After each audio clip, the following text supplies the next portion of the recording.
Halo semuanya, rekan-rekan Ranah Suci Abadi, kita berjumpa kembali di channel My Novel. Sebelum alur ceritanya dimulai, jangan lupa subscribe dan nyalakan lonceng notifikasinya, agar tidak ketinggalan dengan update episode terbarunya. Jika suka silahkan like dan share, dan komen. Tanpa lama-lama lagi ayo, kita ke alur cerita. First Immortal of the Sword, Chapter 665. Cajin ingin bertanya, siapa yang mengatakan dia tidak putus asa? Siapa yang membuat dirinya terdengar begitu benar? Siapa yang mengatakan ada sedikit keuntungan berkultivasi ganda dengan King Wan sebelum dia mencapai alam manifestasi spiritual? Mengapa kamu tiba-tiba berubah pikiran saat kamu melihat King Wan? Dia bahkan ingin berteriak, pria. Anda benar-benar tidak bisa mempercayai apa yang mereka katakan. Meski memikirkan semua ini, dengan lantang, Cajin tersenyum. King Wan, kalau begitu, aku tidak akan mengganggu kalian berdua. Sebelum King Wan bisa menjawab, Cajin berbalik dan pergi, seolah melarikan diri. Dia bahkan menutup pintu saat keluar. Suasana langsung tertahan namun mempesona. King Wan jelas gugup. Dia menundukkan kepalanya dan mencengkeram keliman pakaiannya dengan erat, dan dia berdiri di sana dalam keadaan linglung, seperti kelinci kecil yang tersesat yang tidak yakin apa yang harus dilakukan selanjutnya. Su Yi, bagaimanapun, sama sekali tidak merasa tidak nyaman. Dia duduk dengan santai di tempat tidur, tetapi ketika dia melihat betapa tegangnya King Wan, dia kehilangan kata-kata untuk sesaat. Kemudian, dia melambai padanya. Kemarilah. King Wan gemetar, lalu menundukkan kepalanya dan berjalan ke arahnya. Dia penakut dan pemalu. Sulit untuk tidak mengasihani dia. Dengarkan baik-baik. Saya akan mengajari Anda teknik kultivasi ganda, dan Anda harus mengingatnya. Kalau tidak, ada yang tidak beres, dan kami tidak ingin itu terjadi, kata Su Yi. Hati King Wan bergetar. Dia tiba-tiba menarik napas dalam-dalam. Aku pasti akan mengingat semuanya. Su Yi tertawa. Jangan gugup. Kultivasi ganda paling mendalam bila dilakukan sesuai dengan emosi seseorang dan dalam kesatuan dengan Dao. Metode yang akan saya ajarkan kepada Anda disebut, Perceiving Subtleties and Guiding the Profound. Ini adalah teknik kultivasi ganda Taois, dan King Wan mendengarkan dalam diam. Lambat laun, kegugupannya memudar. Setelah menjelaskan teknik lengkapnya secara mendetail, Su Yi bertanya, apakah ada yang tidak kamu mengerti?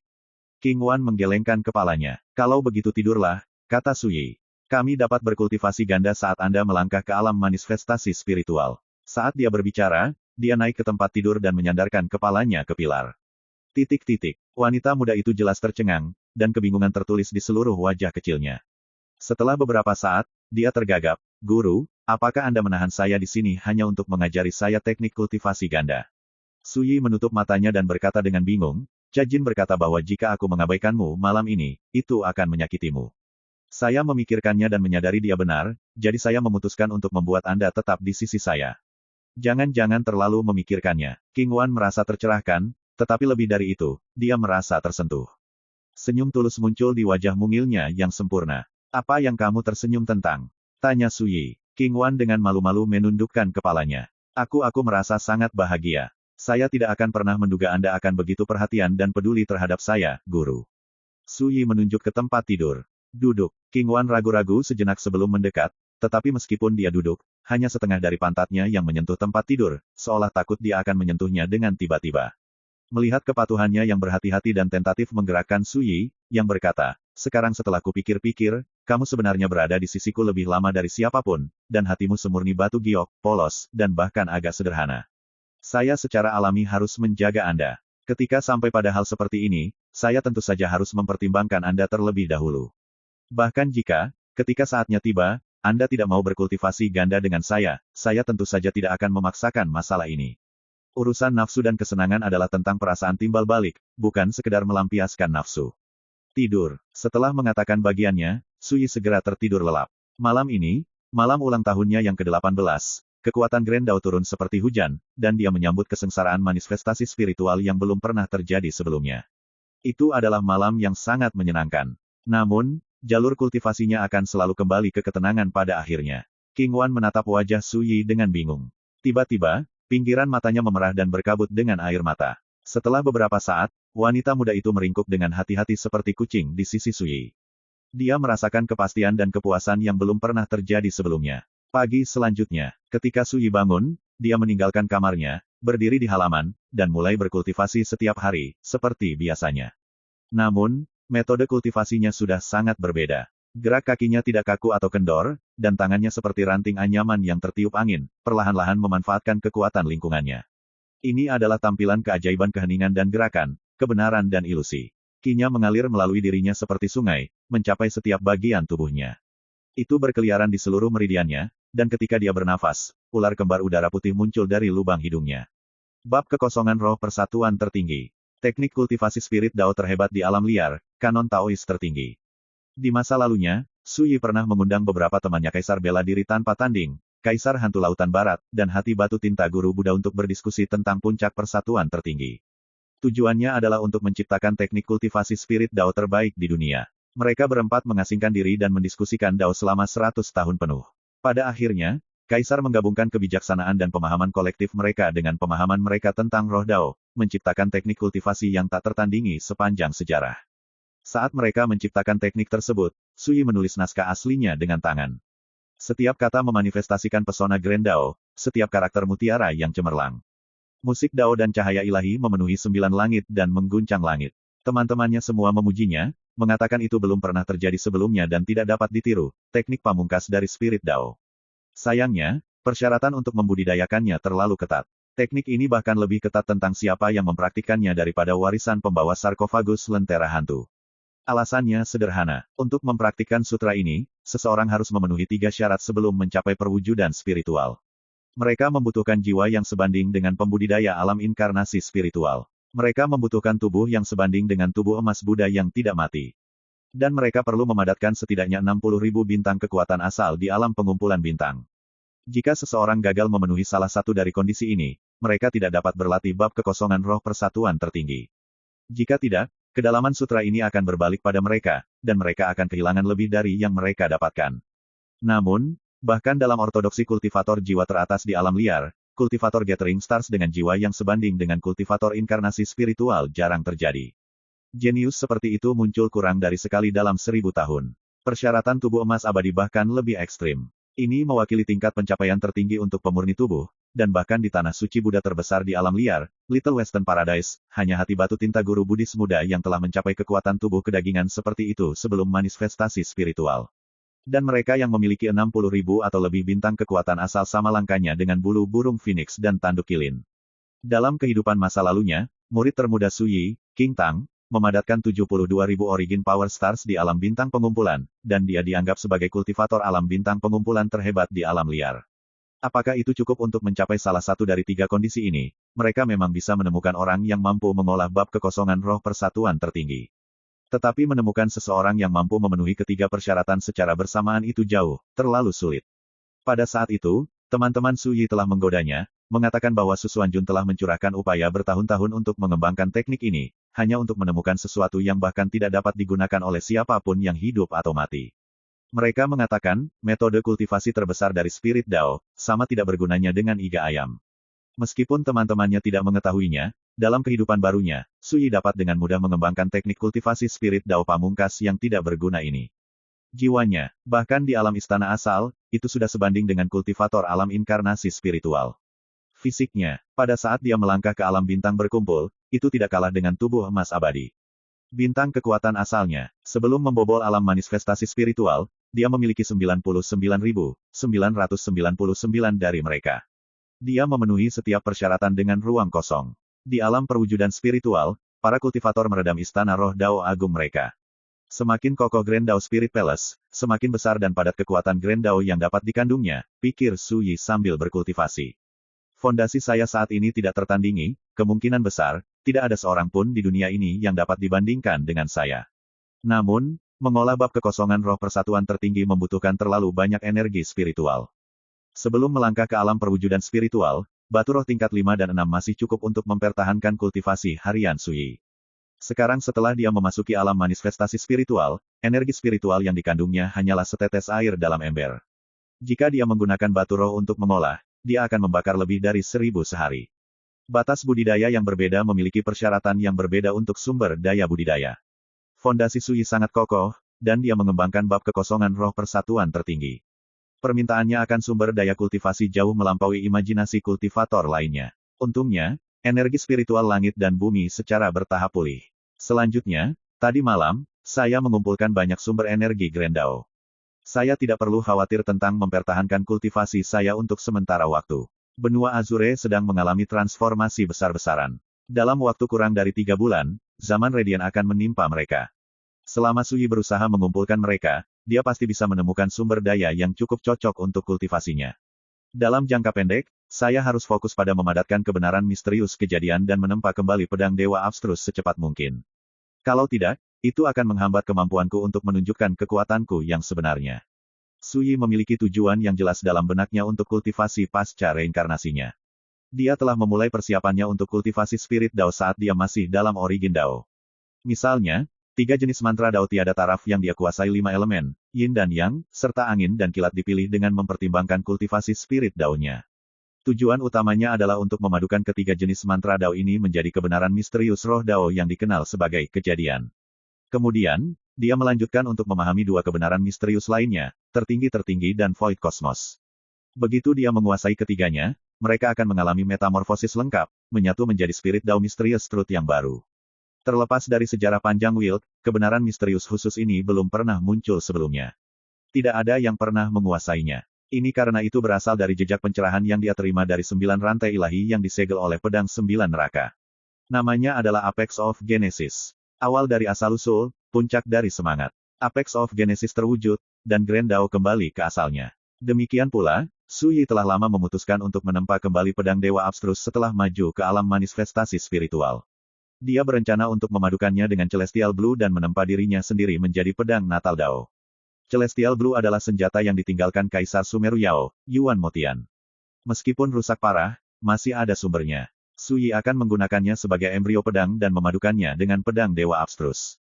Pedang Natal Dao yang dihasilkan pasti luar biasa. Secara sederhana, Sui melihat alam manifestasi spiritual sebagai awal yang baru. Teknik kultivasinya, kebenaran misterius yang ingin dia padatkan, senjata Natal yang dia rencanakan untuk dipalsukan semuanya tidak ada bandingannya dengan apa yang telah dia lakukan di masa lalu. Ketika dia menyelesaikan kultivasinya, Sui memakan sarapannya. Dia sedang setengah makan ketika Taois tua yang tidak terawat itu datang mencarinya lagi. Sekali pandang, dan sepertinya dia bersumpah dia tidak akan pergi sampai dia mengatakan kedamaiannya. Kalau begitu, mari kita dengarkan. Untuk apa kau datang ke sini? Tanya Sui. Tatapan Taois tua yang tidak terawat itu mendarat di Cajin, yang menghadiri Sui saat dia makan sarapannya. Nona, bisakah kamu minggir sebentar? Sui melambai, dan Cajin dengan hati-hati membuat dirinya langka. Begitu dia pergi, Taois tua yang tidak terawat itu menarik napas dalam-dalam dan berkata, "Rekan Taois, sejujurnya, sejak pertama kali saya melihat Anda di Nine Tripod City, Anda telah mengingatkan saya pada seseorang." "Siapa?" tanya Sui, tapi pikirannya ada di tempat lain. Mata lelaki tua itu berkilat. "Kakak iparku," menyembur. Sui baru saja menggigit bubur, tapi dia segera memuntahkannya kembali. First Immortal of the Sword, Chapter 666. Sui menenangkan dirinya, lalu memeriksa kembali Taois tua yang tidak terawat itu. Dia kurus seperti batang bambu, dengan rambut kotor, acak-acakan, beruban, janggut tidak rapi, dan wajah penuh kerutan. Tatapannya keruh, namun bersemangat, dan sulit untuk menebak berapa lama dia pergi tanpa mencuci jubah Taoisnya yang sudah usang. Mereka benar-benar kotor, namun seseorang seperti ini mengatakan dia mirip dengan saudara iparnya. Sudut bibir Sui berkedut tanpa terasa, dan sesuatu tiba-tiba terlintas di benaknya. Ekspresinya langsung berubah secara tak terduga, dan dia bertanya ragu-ragu, "Yesun." Itu hanya 2 suku kata, tetapi Taois tua yang tidak terawat itu bereaksi seolah-olah dia disambar petir. Dia sangat bersemangat sehingga dia tidak bisa menahan diri untuk tidak berteriak, "Kakak ipar. Aku baru tahu itu kamu." Dia tetap di tempat, tetapi tangan dan kakinya melambai seolah-olah dia sedang menari, dan wajahnya yang sudah tua diliputi kegembiraan yang gila. Sui menatapnya. Apakah pria ini benar-benar adik Little Leaf? Raja Iblis kecil yang tidak menyesal yang membuat kekacauan di seluruh Netherworld dan memerintahkan angin dan hujan. Saya ingat bocah itu sebagai celana sutera yang sombong, tetapi dia cukup tampan, teladan kecantikan maskulin. Tapi Taois tua yang tidak terawat di depanku. Dia terlihat agak terlalu jelek, bukan? Apakah kamu benar-benar Yesun?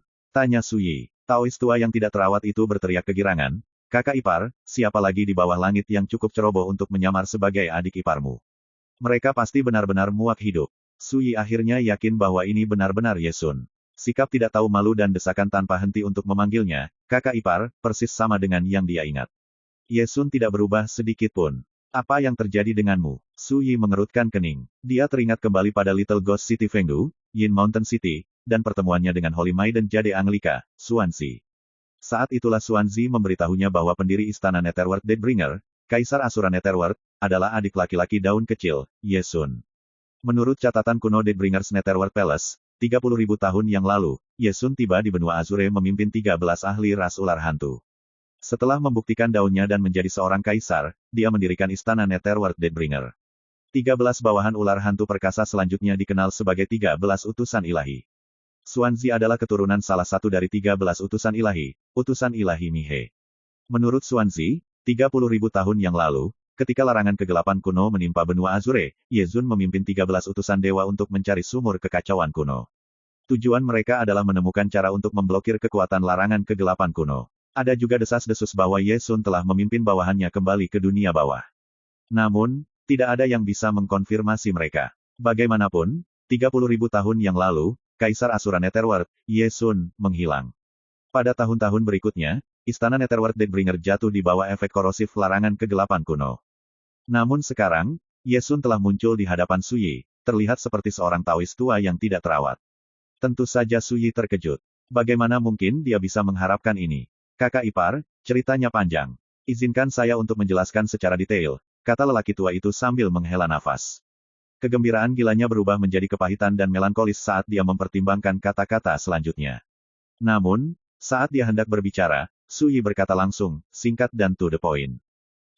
Ye Sun awalnya berencana untuk melampiaskan rasa frustrasinya, tapi sekarang, dia hanya bisa memaksakan keluhannya kembali. Taois tua yang tidak terawat itu tertawa malu-malu. Kakak ipar, bahkan setelah bertahun-tahun, kamu tidak berubah sama sekali. Bagus. Ini sebenarnya agak sederhana. Dia kemudian menjelaskan situasinya dari awal hingga akhir. Seperti yang dikatakan Xuanzi kepadanya. Ye Sun tiba di benua Azure 38.000 tahun yang lalu. Hampir 1.000 tahun kemudian, dia membuktikan daunnya dan memasuki alam kekaisaran. Dia mendirikan istana Netherworld Deathbringer tak lama setelah itu. Pada saat larangan kegelapan kuno menimpa benua Azure, istana Netherworld Deathbringer adalah faksi pembudidaya hantu terbesar di dunia, dan namanya mengguncang langit. Ketika larangan kegelapan kuno dimulai, Ye Sun memimpin 13 utusan dewa untuk mencari sumur kekacauan kuno. Sayangnya, pada akhirnya, mereka gagal menemukannya. Tidak punya pilihan lain, Ye Sun berencana untuk kembali ke dunia bawah. Pada saat itu, satu-satunya jalan kembali ke Netherworld adalah di salah satu dari 3 zona bahaya besar di Gritsia, domain hantu berkilauan. Itu adalah tanah yang berbahaya, tetapi terdapat koridor ke dunia bawah yang mengarah ke tempat jauh di dalam lautan kepahitan, api penyucian daun mawar. Melalui koridor tersebut Ye Sun pertama kali menyeberang ke benua Azure. Siapa yang mengira bahwa mereka akan menghadapi bencana yang tidak terduga saat mereka masih berada di domain hantu berkilauan. Ketika dia sampai di bagian cerita ini, wajah Ye Sun menunjukkan ketakutan dan ketakutan yang berkepanjangan. Dia berkata dengan muram, kami bertemu seseorang yang sangat menakutkan di domain hantu berkilauan. Dia meminta informasi tentang asal-usul Azure, dan ketika dia tidak mendapatkan jawaban yang dia cari, dia mencoba menangkapku dan bawahanku.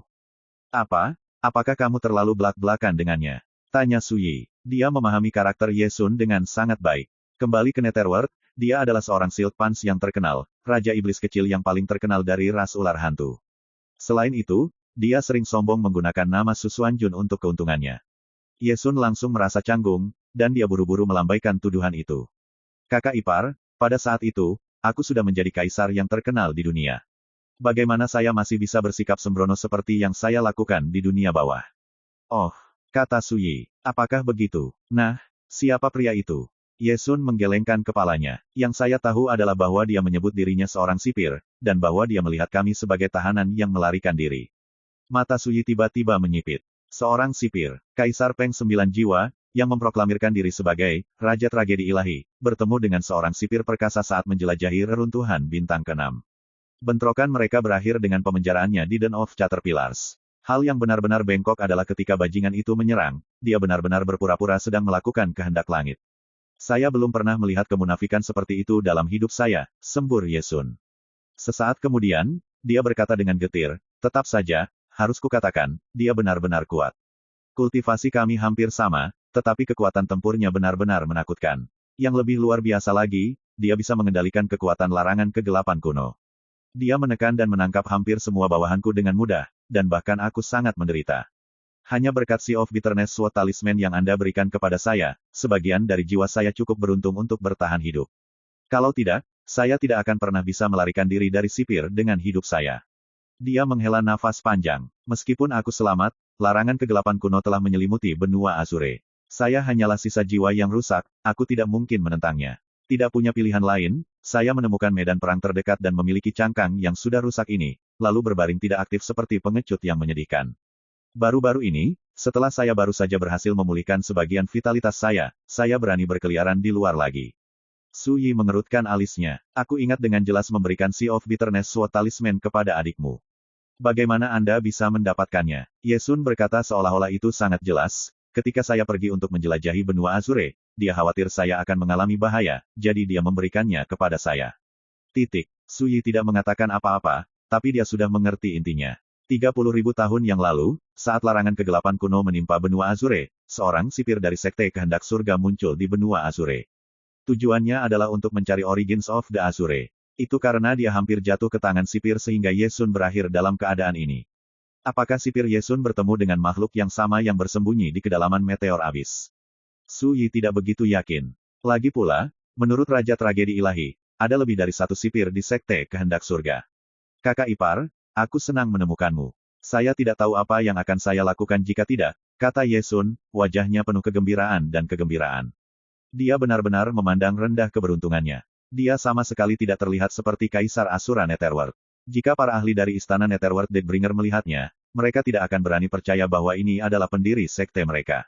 Saya khawatir jika Little Leaf tahu adik laki-laki yang dia sayangi di atas segalanya berada dalam kondisi yang begitu menyedihkan, dia akan sangat kesal. Su Yi tidak bisa tidak mengingat daun kecil, permaisuri pertama dalam sejarah ular hantu. Riak mengalir melalui hatinya. Dia memantapkan emosinya, lalu bertanya, bagaimana Anda mengenali saya? Ye Sun berkata, kakak ipar, kamu terlihat sangat berbeda, dan penampilanmu sedikit berbeda dari kehidupan sebelumnya, tetapi temperamen dan sikapmu tidak banyak berubah sama sekali. Lagi pula, aku adik iparmu. Bagaimana mungkin aku bisa gagal mengenalimu? Sesuatu tiba-tiba terpikir oleh Su Yi. Sebelum bertemu denganku, mengapa kamu tidak mencari bantuan dari Istana Netherworld Deathbringer? Faksi yang kamu bangun dari bawah ke atas. Ye Sun menunjuk ke wajahnya dan berkata tanpa daya, kakak ipar, sudah 30.000 tahun, dan selain itu, lihat aku. Jika saya muncul melihat ke bawah dan keluar, siapa di antara murid dan murid agung saya yang akan mengenali saya? Cukup benar, Su Yi mengangguk. Ye Sun menggosok kedua tangannya dan berkata dengan sedikit malu, kakak ipar, ada sesuatu yang ingin aku tanyakan padamu. Selama kamu berhenti memanggilku, kakak ipar, aku tidak keberatan membantumu, kata Su Yi dengan santai. Baiklah, Ye Sun langsung setuju, lalu segera menambahkan, aku akan memanggilmu begitu di hatiku. Su Yi tidak bisa membantu tetapi menggosok dahinya. Sama seperti yang saya pikirkan. Anak ini tidak berubah sedikit pun.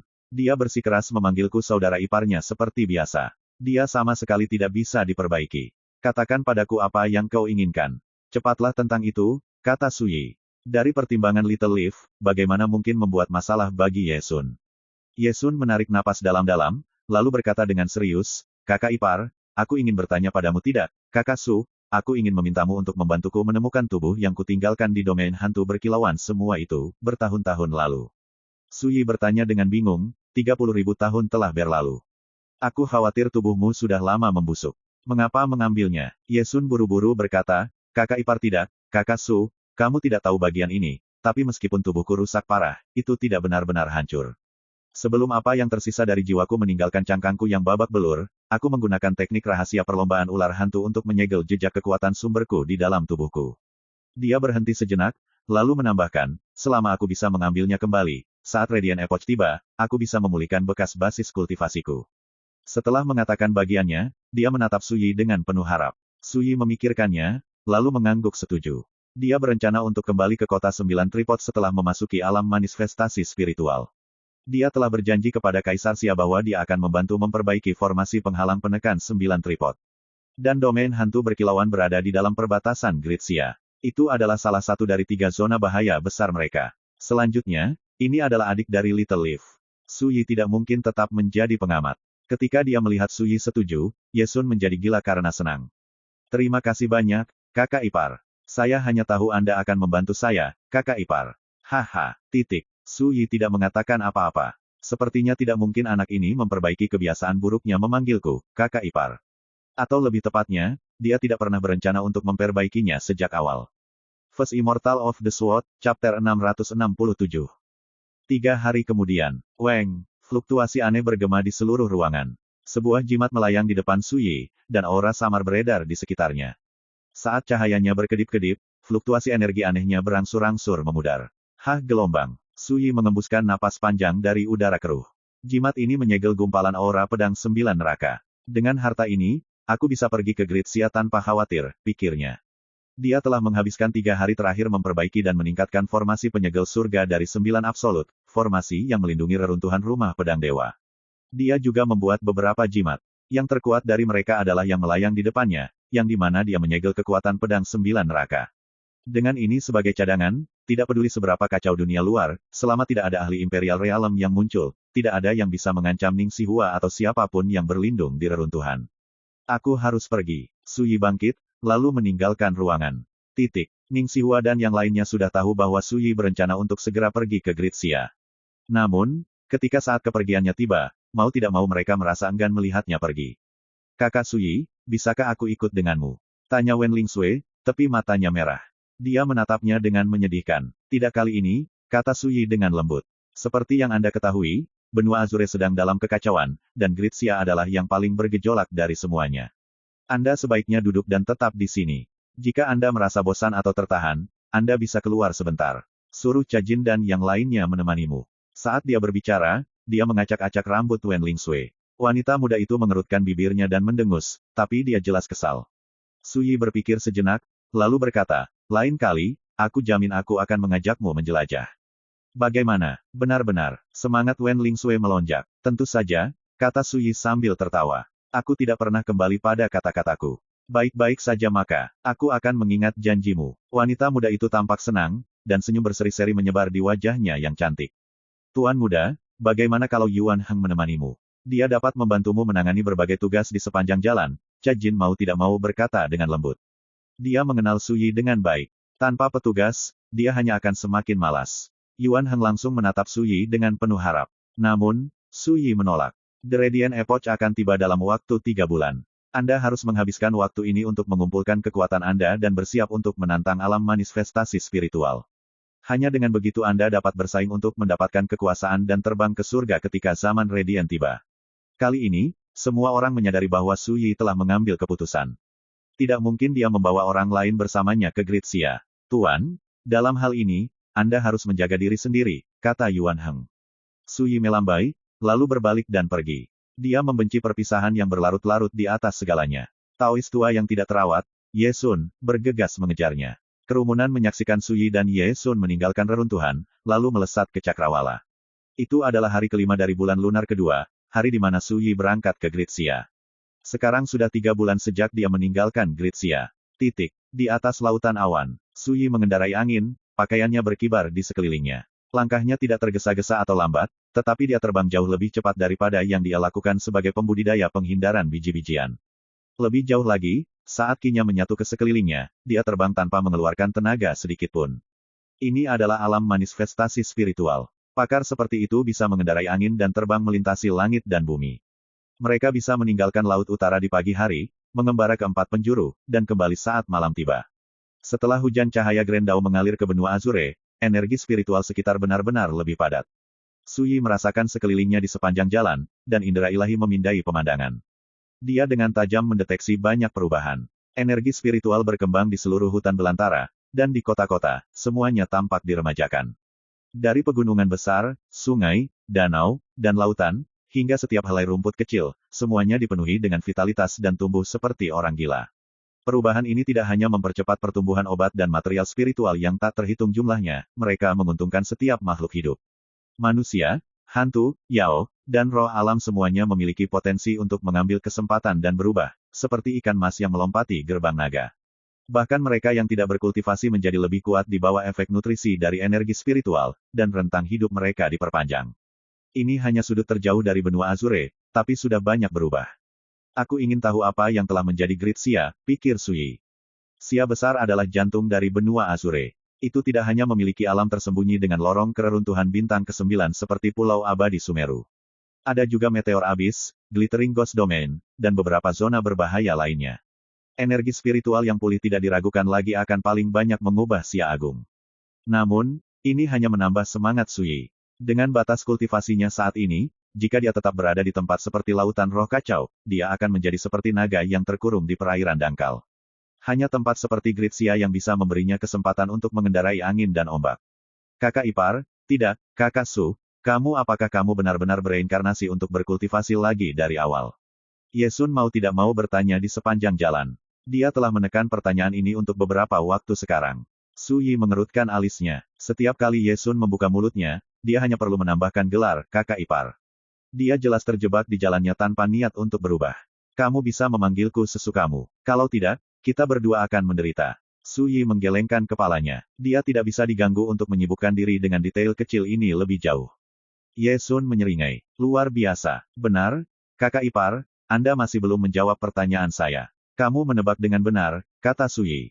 Yesun sudah berani mengatakan dengan pasti bahwa Su Yi pasti telah menemukan metode reinkarnasi yang legendaris. Namun, ketika dia mendengar Su Yi secara langsung mengakuinya, hatinya tetap bergetar. Dia menghela nafas dengan sedih, kakak ipar, dengan sepatumu, aku tidak mungkin meninggalkan basis kultivasi yang memberiku kekuasaan tertinggi atas alam liar atau kekuatan untuk menekan surga dengan pedangku. Siapa yang akan percaya bahwa ahli legendaris yang agung yang dikenal sebagai Master 10.000 Tao, pria yang pernah memaksa para ahli dunia bawah untuk menundukkan kepala dalam kekalahan, akan memilih untuk bereinkarnasi dan berkultivasi lagi. Siapa lagi yang bisa menyerahkan semua kemuliaan itu? Kamu bukan aku, jadi kamu tidak mungkin mengerti, kata Su Yi dengan tenang. Mengapa di kehidupan sebelumnya, pedangnya mendominasi dunia selama 108.000 tahun? Hanya ada satu alasan, dia dengan sepenuh hati mengejar Dao. Itu karena hatinya mencari Dao dengan tekad yang tak tergoyahkan sehingga dia dengan tegas membuang semua yang dia peroleh untuk bereinkarnasi dan mencari ketinggian yang lebih tinggi. Yesun tampaknya cukup sadar diri. Kakak ipar, itu benar, orang seperti aku tidak mungkin bisa memahami atau bahkan membayangkan proses berpikir dari seorang ahli yang tak tertandingi sepertimu. Dia berhenti, lalu melanjutkan, kakak ipar, apakah kamu ingat? Saat kau dan kakakku berpisah, kau bilang selama kau menemukan metode reinkarnasi, kau akan kembali untuknya. Aku ingat, Su Yi mengangguk. Dalam kehidupan masa lalunya, ketika dia mengunjungi Netherworld, dia melakukannya untuk mencari metode reinkarnasi yang legendaris. Little Leaf secara alami tahu tentang ini. Jadi, meskipun dia sangat sedih ketika mereka berpisah, dia tidak berusaha menghalangi Su Yi dari tindakan yang dipilihnya. Sekarang setelah saya menyebutkannya, sudah lama sekali sejak terakhir kali saya melihat saudara perempuan saya. Aku bertanya-tanya bagaimana keadaannya. Yesun menghela nafas. Dia sudah mengembara di benua Azure selama puluhan ribu tahun. Setelah sekian lama berlalu, Netherworld tidak diragukan lagi telah berubah. Bukankah kamu mengatakan bahwa ada koridor ke Netherworld di domain hantu berkilauan? Meski sudah lama dihancurkan, selama kita bisa menemukannya, aku punya sarana untuk memperbaikinya. Nanti, aku akan mengantarmu pulang, kata Su Yi dengan santai. Semangat Yesun melonjak. Dia berteriak, itu akan luar biasa. Jangan terlalu bersemangat terlalu cepat, kata Su Yi. Bahkan dengan metodeku, aku harus mencapai alam revolusi spiritual sebelum aku bisa memperbaiki koridor antar dunia. Yesun tertawa meremehkan. Kakak ipar, bagaimana itu menjadi masalah? Saya telah bertahan selama puluhan ribu tahun. Apa sedikit lebih banyak waktu? Selain itu, dengan kemampuanmu, setelah zaman radian menimpa kita, tidak butuh waktu lama bagimu untuk mencapai alam revolusi spiritual. Setiap kata penuh dengan keyakinan mutlak pada Su Yi. Su Yi tersenyum tetapi tidak mengatakan apa-apa. Ketika dia bereinkarnasi, dia sudah memiliki rencana untuk mengunjungi dunia bawah sebelum kembali ke 9 provinsi alam liar. Dia harus menemukan beberapa teman lamanya dan mengambil beberapa barang yang dia tinggalkan. Misalnya, daun kecil sedang mengawasi pedang yang dia gunakan di kehidupan sebelumnya Tiny Heart of the Cosmos. Itu adalah Dao Sword berukuran 3 inci yang telah meneteskan air liur oleh pendiri Ghost Lantern Sarcophagus, Old Ghost Coffin Beater. Itu juga senjata yang paling disukai Su Yi. Dia telah meninggalkan berbagai harta lain dari kehidupan masa lalunya dengan teman-temannya di Netherworld juga. Dia secara alami harus mengambilnya, satu persatu, sebelum kembali ke alam liar. 7 hari kemudian, Xia Besar, Provinsi Langit Selatan. Kota Gunung Yin. Di dalam sebuah restoran. Kakak ipar, Grid Xia benar-benar berbeda. Yesun meratap di antara tegukan anggur. Setelah memasuki Grid Xia, dia dapat dengan jelas merasakan bahwa energi spiritual sekitar jauh melampaui seluruh benua. Seberapa jauh domain hantu berkilauan dari sini? Tanya Su Yi. Yesun bahkan tidak berhenti untuk berpikir. Domain hantu berkilauan berada di Provinsi Sungai Pasir Grid Xia. Dengan kecepatan kami akan tiba dalam 3 hari. Setelah kita selesai makan dan minum, ayo langsung ke sana, kata Su Yi. Yesun berkata dengan gembira, itu akan sangat luar biasa. Suyi tersenyum, dan baru saja akan mengatakan sesuatu ketika percakapan lain yang terjadi di restoran yang sama menarik perhatiannya. Saat dia mendengarkan, alisnya sedikit berkerut. First Immortal of the Sword, Chapter 668. Restoran itu ramai, tanpa kekurangan pembudidaya di antara para pelanggan. Aku dengar belum lama ini, 7 faksi kuno teratas membuat pengumuman bersama. Mereka telah memberikan ultimatum kepada keluarga kekaisaran. Mereka masih ingin memaksa kaisar untuk turun tahta dan menyerahkan Gunung Heaven Bristle dan kota 9 Tripod. Itu benar. Mereka mengatakan bahwa karena Radiant Epoch akan datang lebih awal, dan karena Nine Tripod City dan Mount Heaven Bristle adalah tanah terberkati tingkat pertama untuk kultivasi, 7 faksi kuno teratas bertekad untuk mendapatkannya. Percakapan berlanjut, dan semua orang ingin mengatakan sesuatu. Saat itulah seorang pria parubaya yang anggun berjubah gelap mencibir. Kalian semua salah. Seberapa tinggi 7 faksi kuno teratas? Bagaimana mungkin mereka bisa mengobarkan perang melawan keluarga kekaisaran Gritsia atas Gunung Heaven Bristle sendirian? Kata-katanya menarik banyak perhatian orang lain. Seseorang berkata dengan ringan, rekan Taois, jika mereka tidak keluar untuk menduduki Gunung Heaven Bristle, beranikah saya bertanya mengapa 7 faksi kuno teratas mendorong pengunduran diri kaisar? Dan kenapa mereka menuntut gunung dan Nine Tripod City? Semua mata tertuju pada pria berjubah hitam itu. Dia menghabiskan gelas anggurnya, lalu berkata perlahan. Ada 2 alasan. Pertama, di masa lalu, keluarga kekaisaran dari Xia Agung mengendalikan semua yang ada di bawah langit. Mereka adalah penguasa bangsa yang tidak diragukan lagi. Tapi saat dunia berubah dan energi spiritual pulih, 7 faksi kuno teratas dan 3 faksi dunia lain teratas telah mengambil tempat keluarga kekaisaran di puncak. Keseimbangan kekuatan telah berubah. Mengingat situasinya, kaisar dan keluarga kekaisaran telah lama kehilangan kekuasaan mereka atas Xia besar. Tidak peduli apa yang mereka lakukan, faksi lain pasti menganggap mereka merusak pemandangan. Otoritas kekaisaran seperti Rusa, dan Xia Agung telah membiarkannya pergi. Sekarang, semua orang di bawah langit mengejarnya. Pria parubaya berjubah gelap itu berhenti, lalu berkata, tapi alasan kedua tidak diragukan lagi lebih penting. Seseorang buru-buru berkata, rekan Taois, tolong bimbing kami. Hanya setelah memastikan bahwa orang banyak mendengarkan dengan penuh perhatian, pria parubaya itu berkata, alasan lainnya berkaitan dengan seseorang. Siapa? Pria parubaya berjubah gelap itu menjawab hanya dengan 2 suku kata berbisik, Suyi. Restoran itu langsung menjadi tenang. Bahkan Yesun tampak kaget. Pria parubaya berjubah gelap itu melanjutkan, 3 bulan lalu, di Pulau Abadi Sumeru, Suyi membantai 13 monster zaman kuno, masing-masing dengan status transenden. Yang paling terkenal di antara mereka adalah Huan Shaoyou dari keluarga Iblis Huan, murid inti dari Sekte Matahari Terbakar, Jingling Zhen, dan jenius mengerikan dari Gunung Tianji Dao, Yan Jingyun. Pilih salah satu monster mati di zaman kuno secara acak, dan kamu akan menemukan seseorang dengan masa depan gemilang yang tak terukur. Mereka adalah jenius paling berharga dari faksi masing-masing, namun semuanya jatuh ke tangan Suyi. Setelah tirai jatuh pada ekspedisi ke Pulau Abadi Sumeru, para ahli terkemuka dari berbagai faksi kuno mencari keadilan di Gunung Heaven Bristle. Mereka berharap keluarga kekaisaran tidak lagi menawarkan perlindungan kepada Suyi. Tapi pada akhirnya, setiap utusan termasyur meninggal di tanah milik Raja Matahari. Pria parubaya berjubah gelap itu menghela nafas. Bagaimana mungkin faksi kuno tidak marah? Bagaimana mungkin mereka tidak membenci Suyi? Hanya mendengarkan, hati penonton membengkak karena emosi. Seseorang mau tidak mau berkata, tapi Suyi yang melakukan semua itu. Bahkan jika faksi kuno ingin balas dendam, mereka harus mencari Suyi. Pria parubaya itu mencibir. Suyi memang pelanggar utama, tapi keluarga kekaisaran melindunginya. Itu sendiri adalah kejahatan. Itulah artinya, bangkit dan jatuh bersama. Pada hari keluarga kekaisaran memilih untuk berdiri bersama Suyi, mereka membawa konsekuensi ini ke atas diri mereka sendiri. Di sini, dia tampak agak menyesal. Mereka mengatakan bahwa 7 faksi besar kuno telah mencari Suyi selama ini, tetapi mereka belum menemukan petunjuk apapun. Seseorang berkata, Suyi pasti takut. Aku mendengar bahwa Suyi sudah lama menyadari bahwa dia dalam masalah, dan dia takut faksi kuno akan datang untuk menyelesaikan masalah, jadi dia melarikan diri dari Gritsia beberapa bulan yang lalu. Saya juga mendengar bahwa 7 faksi kuno teratas membuat masalah bagi keluarga kekaisaran sebagian untuk memaksa Suyi keluar dari persembunyiannya.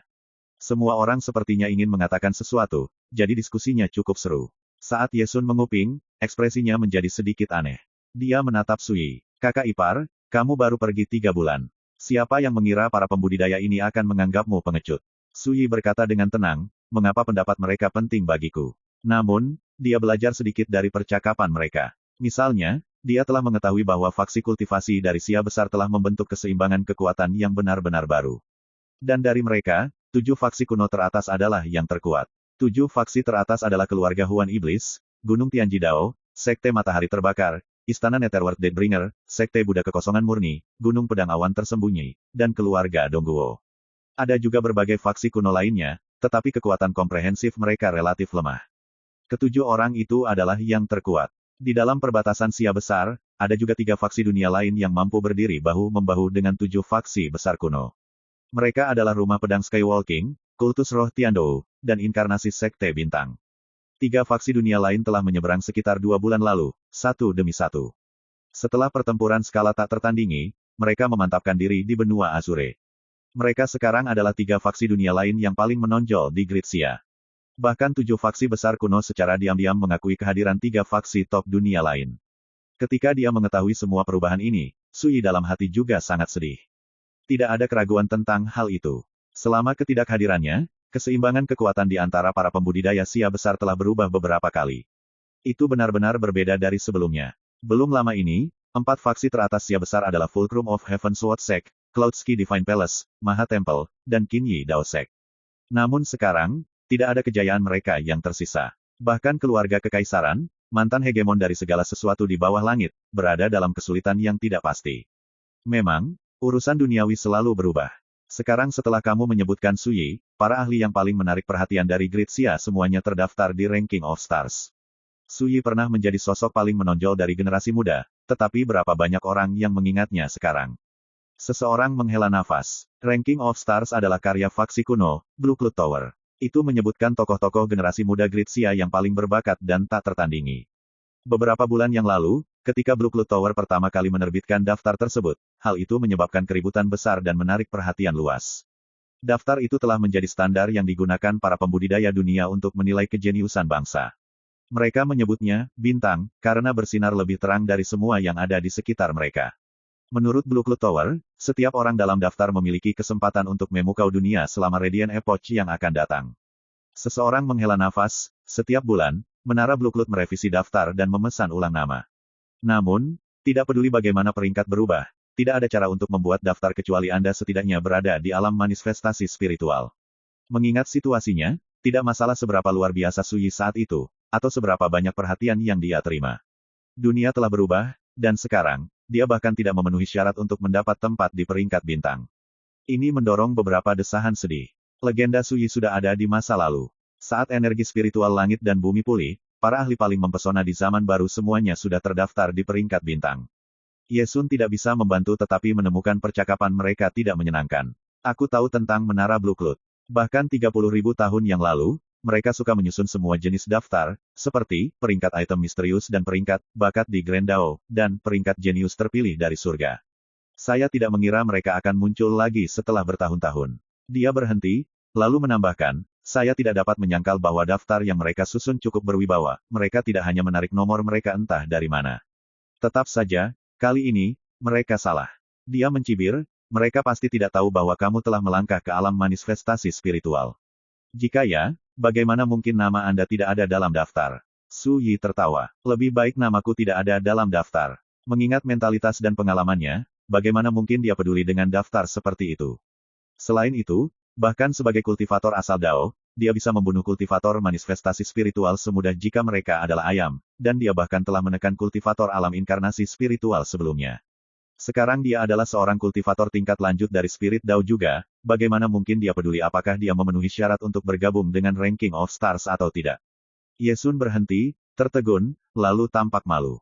Kakak ipar, aku salah. Anda benar sekali. Tidak ada daftar di dunia ini yang bisa mengukur kekuatanmu. Orang-orang di Menara Blue Cloud sama sekali tidak layak menilai kekuatanmu. Titik. Dalam hati, Su Yi mau tidak mau bertanya, jika kamu akan menjilat seseorang, haruskah kamu benar-benar membuatnya begitu terang-terangan? Sekarang saya memikirkannya, ketika berbicara tentang Bud Li King, Ying Ke adalah seorang ahli sejati. Dia menyanjung dengan kepercayaan diri yang terlatih, dan dia cukup halus sehingga sama sekali tidak terasa tidak nyaman. Keahliannya benar-benar telah mencapai puncak penguasaan. Adapun Yesun tidak peduli bagaimana aku melihatnya, dia hanya tampak seperti pesuruh yang tidak tahu malu. Tentu saja, Su Yi tahu betul bahwa Yesun sama sekali tidak kompeten.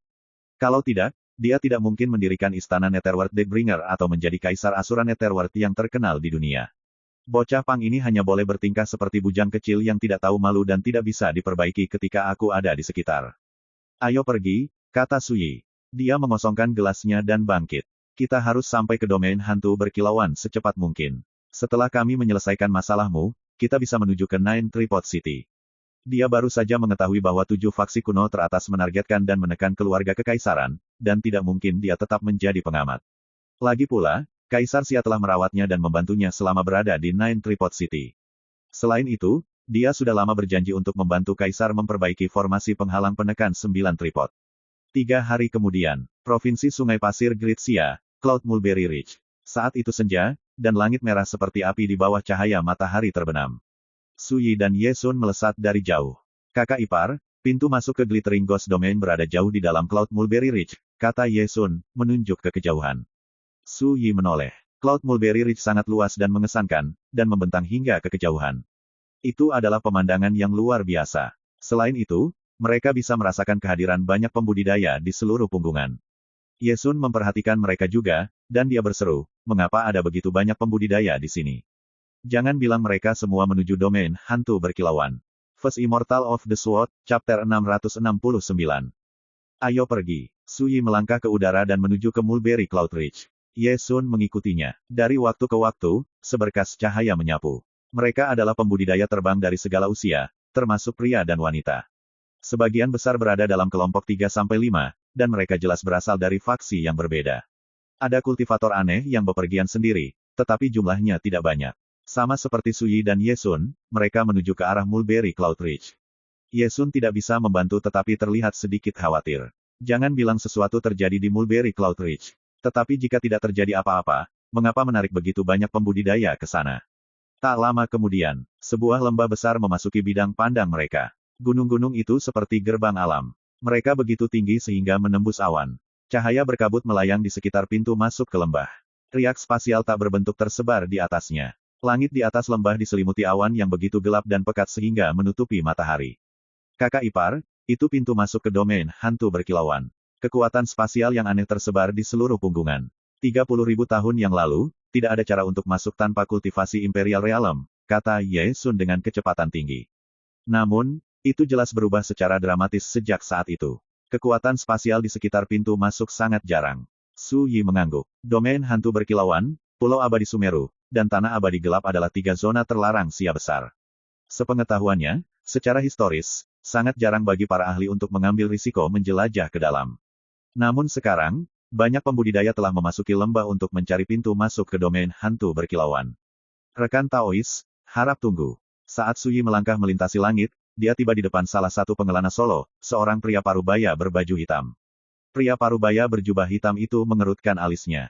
Apakah Anda memiliki bisnis dengan saya? Suyi tersenyum. Aku hanya ingin bertanya apa yang terjadi di domain hantu berkilauan untuk menarik begitu banyak pakar ke sini. Pria parubaya berjubah hitam itu berseru, kamu sudah ada di sini. Bagaimana mungkin kamu tidak tahu apa yang terjadi? Ye Sun berkata dengan tidak sabar, dia bertanya padamu, jadi jawablah. Ada apa dengan semua omong kosong ini? Ekspresi pria parubaya itu menjadi gelap, dan alisnya berkerut karena marah. Dia baru saja akan mengatakan sesuatu ketika Suyi melambai. Rekan Taois, tolong jangan tersinggung. Begitulah dia, kami tidak punya niat untuk menyinggung Anda. Ekspresi pria parubaya berjubah hitam itu melunak secara signifikan, dan dia berkata, situasinya sebenarnya cukup sederhana. Akhir-akhir ini, banyak transformasi luar biasa telah terjadi dalam domain hantu berkilauan, dan banyak pembudidaya yang berkelana ke dalam telah memperoleh berbagai tingkat keberuntungan. Akibatnya, semakin banyak pembudidaya berkumpul di sini untuk menguji keberuntungan mereka. Jadi begitu, kata Suyi, tampak tercerahkan. Terima kasih atas bimbinganmu. Pria parubaya itu sepertinya menyetujui sikap Suyi. Anak muda, meskipun ada sedikit keberuntungan menunggu di domain hantu berkilauan, itu penuh dengan banyak bahaya, dan insiden pembudidaya yang saling membunuh demi harta adalah hal biasa. Anda sebaiknya berhati-hati. Dia berhenti, lalu berkata dengan sikap menahan diri, tentu saja, jika Anda mengalami masalah saat menjelajahi domain hantu berkilauan, Anda dapat memberikan siapapun itu nama saya. Saya, Guan Tishan, bukan ahli yang tinggi, tapi paling tidak, saya punya reputasi di sini di Provinsi Sungai Pasir. Namaku mungkin cukup untuk menyelesaikan masalahmu. Saat dia berbicara, sudut bibirnya melengkung ke atas. Ekspresi Ye Sun aneh. Pang ini hanya berada di alam manifestasi spiritual tahap awal, tapi dia benar-benar tahu cara mengudara. Su Yi tersenyum tetapi tidak mengatakan apa-apa. Dia hanya berbalik dan pergi. Ye Sun bergegas mengejarnya. Pria yang menyebut dirinya Guan Tishan tiba-tiba sepertinya menyadari sesuatu, dan dia buru-buru berseru, "Anak muda, jangan gunakan namaku untuk melakukan tindakan kejahatan. Jika Anda melakukannya, saya akan menjadi orang pertama yang meminta pertanggungjawaban Anda." Titik. Ye Sun tetap diam, tetapi ketika mereka tiba di pintu masuk lembah, dia tidak bisa lagi menahan diri. Dia mencengkeram perutnya dan tertawa terbahak-bahak. Sial, pria itu benar-benar tahu bagaimana bersikap keren. Su Yi tidak bisa menahan senyum, tapi kemudian, dia menggelengkan kepalanya. Tidak apa-apa, dia bukan orang jahat. Saat mereka berbicara, mereka memasuki lembah. Wosh, gelombang. Serangkaian riak spasial menyebar, dan keduanya menghilang ke udara tipis. Guan Tishan tetap di tempat mereka meninggalkannya. Dia tidak melakukan gerakan lebih lanjut. Sepertinya dia sedang menunggu seseorang. Sekitar 10 menit kemudian, suara pisau memotong udara terpancar dari atas cakrawala. Sekelompok pembudidaya mengendarai pedang terbang, seperti hujan cahaya. Momentum mereka mengejutkan. Kedatangan mereka langsung memicu kegemparan luas. Mereka adalah murid dari Hidden Cloud Sword Mountain. Astaga, faksi kuno yang kuat seperti itu ingin terlibat juga. Diam, jangan menyinggung para ahli termasyur itu. Titik. Berbagai kultivator terdekat semuanya tampak ketakutan dan terpesona. Hidden Cloud Sword Mountain adalah salah satu dari 7 sekte kuno yang hebat. Bahkan 30.000 tahun yang lalu, mereka adalah faksi pembudidaya pedang teratas di benua Azure, dan akumulasi yayasan mereka sangat mengejutkan. Kelompok mereka terdiri dari 6 orang, 3 pria muda, 2 wanita muda, dan seorang tetua jompo berambut putih. Pemimpinnya adalah seorang pemuda dengan mantel bulu. Dia mengenakan mahkota giok dan sabuk emas. Wajahnya tampan, tetapi tatapannya dingin dan acuh tak acuh. Ketika matanya terbuka dan tertutup, matanya berkilat dengan cahaya ungu yang tajam dan samar seperti ujung pedang. Auranya begitu kuat hingga mengguncang langit dan bumi. Pria dan wanita muda yang bersamanya semuanya tampak luar biasa. Sekilas terlihat jelas bahwa mereka bukan orang biasa. Namun, pembawaan dan aura mereka yang luar biasa berada satu tingkat di bawah pemuda bermantel bulu itu. "Siapa di antara kamu yang Guan Tishan?" tanya sesepuh berambut putih yang berdiri di samping pemuda bermantel bulu. Suara rendahnya bergema di seluruh langit dan bumi. Guan Tishan melompat, buru-buru mendekat, dan membungkuk rendah di pinggang. "Yang rendah hati ini adalah Guan Tishan. Saya telah menunggu Anda, Yang Mulia." Tetua berambut putih itu berkata dengan dingin, "Kudengar kamu memahami situasi di sini dengan baik, jadi kamu akan membawa kami ke dalam. Ketika kami meninggalkan domain hantu berkilauan, Anda akan menerima bagian Anda dari hadiah."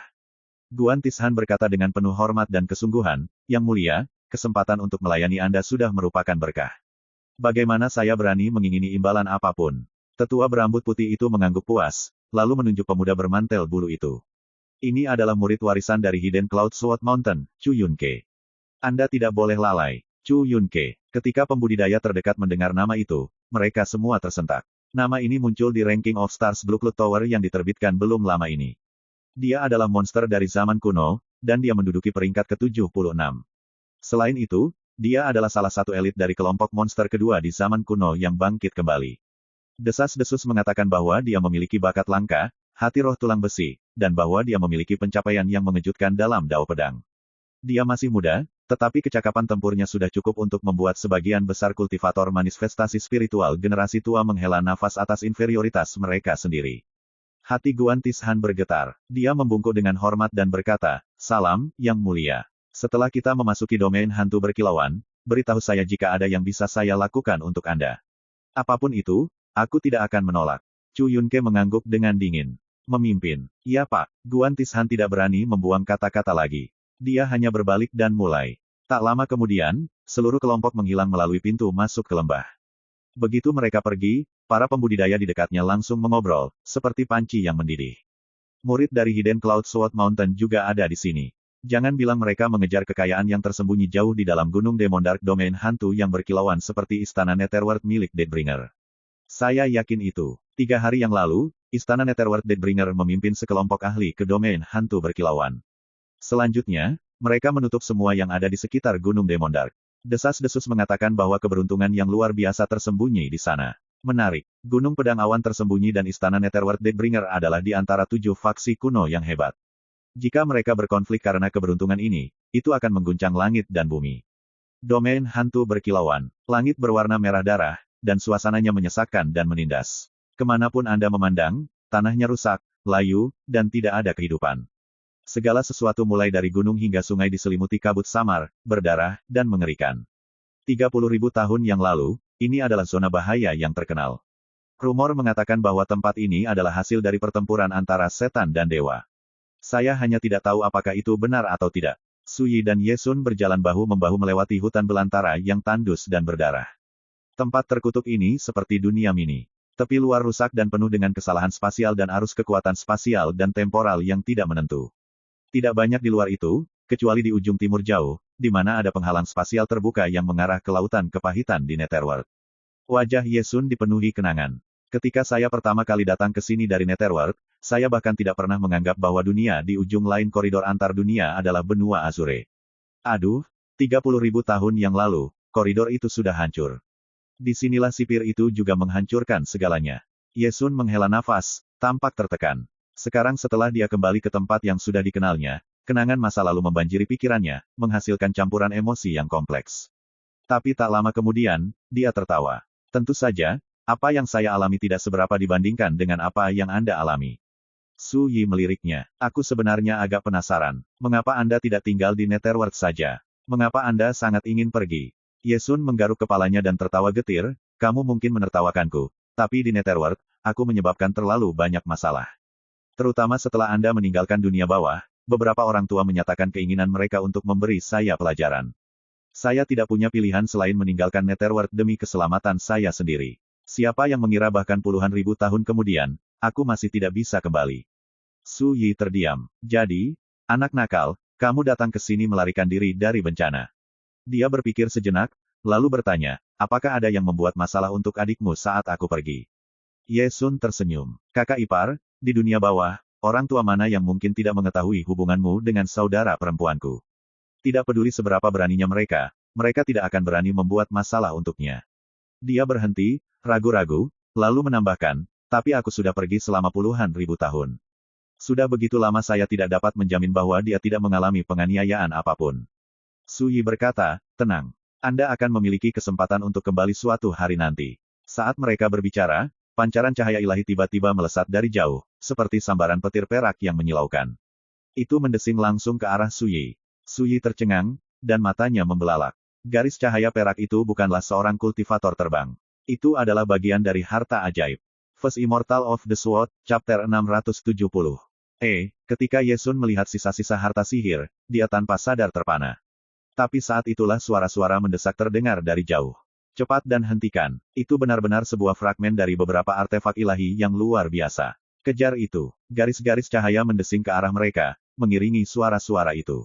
Namun, fragmen harta itu sangat cepat. Dalam sekejap mata, itu melesat ke arah Su Yi dan Ye Sun. Sebaliknya, itu menembak langsung ke arah Ye Sun. Saat itulah Ye Sun akhirnya mengerti. Dia secara naluriah mengulurkan tangannya. Suara mendesing. Fragmen harta karun mendarat di telapak tangannya seperti burung layang-layang yang kembali ke sarangnya. Setelah diperiksa lebih dekat, itu pucat, perak bersalju, dan penuh spiritualitas. Namun, permukaannya berkarat dan berbintik-bintik karat. Itu terbang berputar-putar di telapak tangan Ye Sun, menyebarkan bintik-bintik cahaya berbintang. Tampaknya diliputi kegembiraan. Ye Sun juga tampak bersemangat, juga tercengang dan bersyukur. Apakah itu bagian dari harta karun yang hilang di sini saat itu? Su Yi berkata sambil berpikir. Ye Sun mengangguk berulang kali, ekspresi nostalgia di wajahnya. Itu benar. Ini adalah bagian dari pedangku, Electric Frost. Sayangnya, selama pertempuran saya dengan sipir, itu hancur. Saya tidak akan berpikir bahwa bahkan sekarang, puluhan ribu tahun kemudian, sisa-sisanya masih mengingat saya. Su Yi mengerti. Electric Frost jelas merupakan harta karun yang mendalam, harta tertinggi dari tingkat kekaisaran. Biasanya, harta benda yang kuat memiliki spiritualitas yang sangat mengejutkan, dan beberapa memiliki roh senjata. Harta karun seperti itu dapat dengan mudah membakar langit dan menghancurkan bumi. Bahkan tanpa meminjam kekuatan tuannya, spiritualitas dan kekuatan harta karun itu sudah cukup untuk mengancam siapapun di bawah tingkat kekaisaran. Teman-teman, kami menemukan pecahan harta karun itu terlebih dahulu.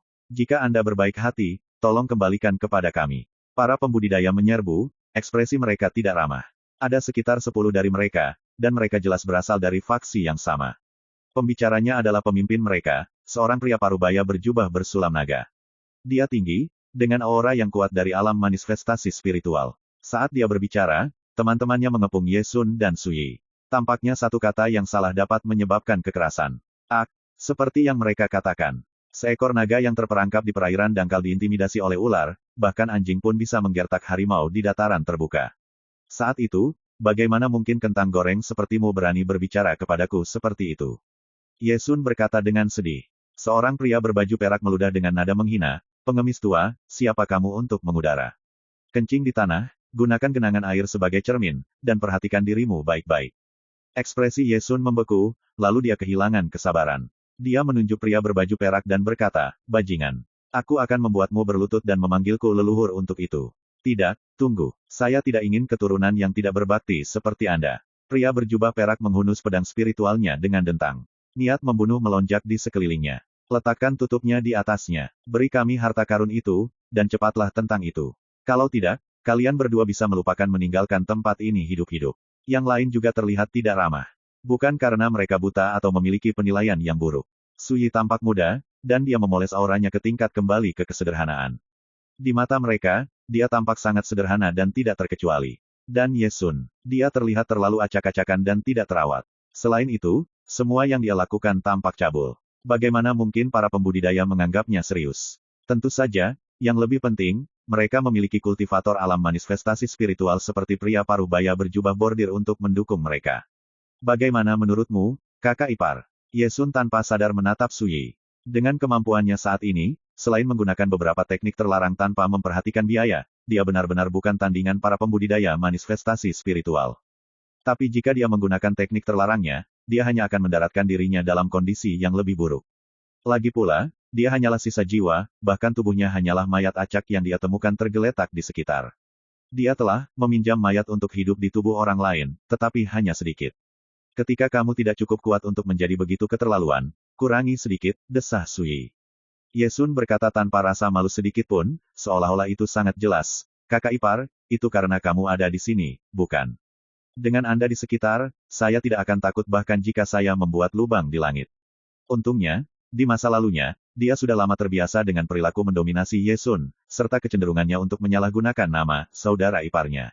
Kalau tidak, Suyi mungkin sudah lama memukul bajingan ini sampai mati. Ketika para pembudidaya di sekitar mereka mendengar ini, mereka tercengang sebentar. Segera setelah itu, mereka tertawa terbahak-bahak. Seorang Taois tua yang tidak terawat seperti seorang pengemis dengan serius memanggil seorang pria muda sebagai saudara iparnya. Dan dia bahkan melihat pemuda itu sebagai pilar pendukungnya. Tidak peduli bagaimana mereka melihat ini, itu tampak konyol. Suara mendesing, suara mendesing, suara mendesing. Tiba-tiba, suara sesuatu yang memotong udara terdengar dari jauh. Setidaknya 10 garis cahaya berhembus. Pria parubaya dan teman-temannya tampak bereaksi. Cepat dan beri kami harta karun itu. Pria berjubah perak itu berkata dengan panik, namun kejam. Ancaman yang tersirat sudah jelas. Tapi sebelum dia bisa melakukan apapun, ledakan tawa hangat terdengar. Jadi, ini teman kita dari keluarga Qi. Anda menemukan fragmen artefak ilahi. Kamu sebenarnya agak beruntung. 10 garis cahaya tiba. Pemimpin mereka adalah seorang pria berbaju biru dengan pembawaan yang elegan dan janggut yang lebat. Sun Sangliu. Apa? Apakah Sekte Cloudwater berencana untuk terlibat dalam hal ini juga? Pria berjubah bersulam naga merengut. Dia mengenali para pendatang baru ini sebagai pembudidaya dari Sekte Cloudwater, salah satu dari 7 sekte teratas di Provinsi Sungai Pasir. Pemimpin mereka, pria berbaju biru, adalah wakil pemimpin Sekte Cloudwater, Sun Sangliu. Seorang kultivator alam manifestasi spiritual tahap akhir. Sun Sangliu menghela nafas. Akhir-akhir ini, banyak kultivator telah memasuki domain hantu berkilauan, dan mereka praktis mengambilnya dengan bersih. Setelah berusaha keras, kami akhirnya menemukan keberuntungan yang luar biasa. Bagaimana mungkin Sekte Air Awan membiarkannya terlepas dari jari kita? Dia kemudian mengabaikan pria parubaya berjubah naga dan menatap langsung ke arah Ye Sun, senyum hangat di wajahnya. Hai teman, jika Anda memberi saya fragmen artefak ilahi itu, saya akan memberi Anda sebotol pil roh air ini. Harganya 800 batu roh tingkat 6. Saat dia berbicara, dia mengeluarkan botol batu giok dan melambaikannya. Mata Ye Sun melesat ke sana kemari, dan pandangannya tertuju pada pria paruh baya berjubah naga. Dia kemudian mulai mengipasi api. Teman, apakah kamu benar-benar akan mentolerir seseorang yang mencampuri urusanmu seperti ini? Tampak jelas bagi mereka semua bahwa dia hanya takut akan kedamaian. Sun Sangliu mengerutkan alisnya, menyimpan botolnya, dan mendengus dingin. Kamu menolak jalan keluar yang mudah, jadi aku harus melakukan ini dengan cara yang sulit. Ledakan, lengan bajunya berkibar saat dia menyerang. Tangan kanannya terulur, dan dia meraih Ye Sun dari jauh. Tiba-tiba, pria parubaya berjubah naga juga menyerang. Dia melemparkan pukulan, menghalangi serangan Sun Sangliu. Saat mereka bentrok, pria parubaya itu berkata dengan dingin, Sun Sangliu, kamu terang-terangan mengabaikan keluarga Qi. Izinkan saya memberitahu Anda, kami sudah mati-matian untuk mendapatkan fragmen artefak ilahi itu. Jika ada yang berani mencurinya, mereka akan menjadi musuh seluruh keluarga Qi. Para pembudidaya yang menemaninya menatap tajam ke arah para pembudidaya Cloudwater Sekte. Jadi, ya, aku akan langsung juga. Sekte Cloudwater juga mati-matian untuk mendapatkan fragmen artefak ilahi. Sun Sangliu berkata dengan dingin. Jangan membantah, teriak Ye Sun. Dengarkan aku, silakan dan perebutkan itu. Titik. Pria parubaya berjubah naga merasakan sudut bibirnya berkedut. Dia merasakan dorongan yang kuat untuk menerbangkan pembuat onar ini. Tidak jauh dari sana, ekspresi Sun Sangliu menjadi gelap. Dia berkata perlahan, Saudara Qi, bagaimana kalau kita berurusan dengannya dulu, lalu kembali ke pertanyaan siapa yang pergi dengan fragmen artefak ilahi. Pria parubaya itu terdiam sebentar, lalu menggertakkan giginya. Itu juga berhasil. Keduanya langsung mengunci Ye Sun. Ekspresi Ye Sun membeku. Kemudian, dia mengutuk mereka. Apa yang kamu lihat? Teruslah saling menggigit seperti anjing.